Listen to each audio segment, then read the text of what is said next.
When installing a horizontal fire stop in a firewall, first make sure duct supports are in place before positioning a section of duct through the wall.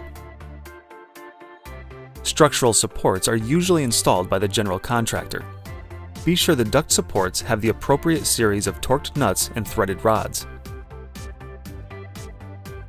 The hardware setup differs for each kind of support.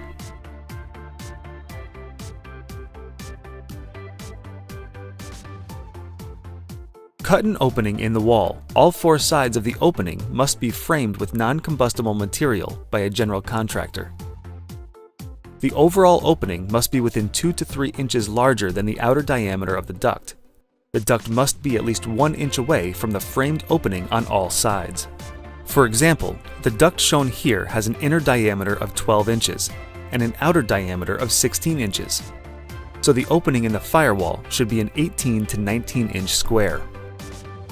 Next, lay the duct onto the support and adjust the supports so the duct is centered within the wall opening. Torque all nuts to 57 foot-pounds.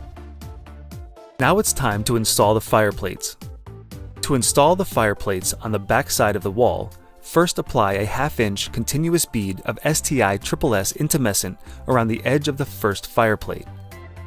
Before pressing the fire plate onto the wall, make sure the curve of the plate is flush against the ductwork, and the edges of the plate are aligned with the edges of the opening in the wall. Be sure the top edge is level. Intumescent should come through the holes and protrude along the edges of the first fire plate.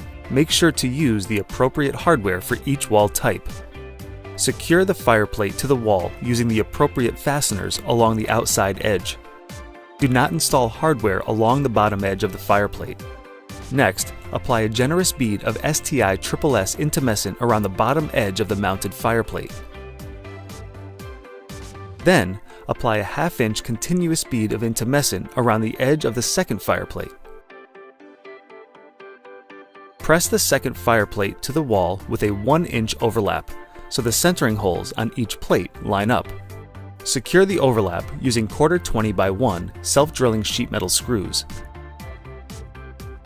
Then secure the outer edge using the appropriate fasteners.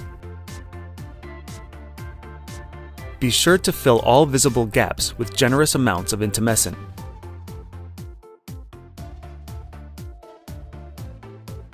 Next, apply a 3/4 inch covering of intumescent sealant to the inside of the fire plates, installed on the back side of the wall.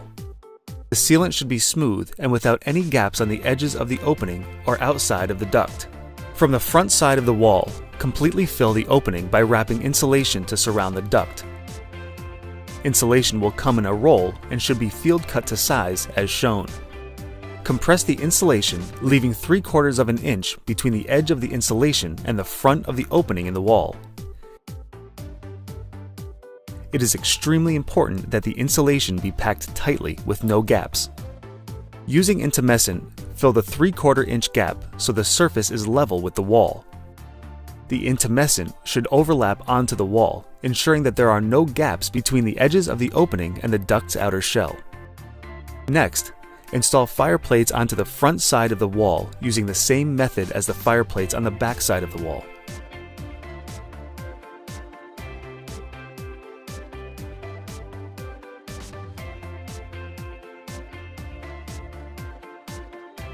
This is the proper order for installing the fire plates, intumescent, and insulation.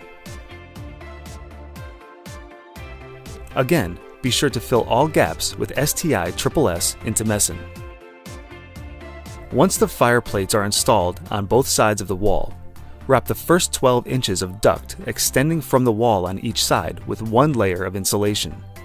Place the half enclosure bands around the insulation on each side and use 1/4 20 by 3/4 inch hardware to fasten the tabs on the half enclosure bands together. Loosely tighten the enclosure band screws before placing the insulation. Then, make sure to tightly pack the insulation between the duct and enclosure bands. Finally, completely tighten all the screws. This is an example of a properly installed insulated wall fire stop.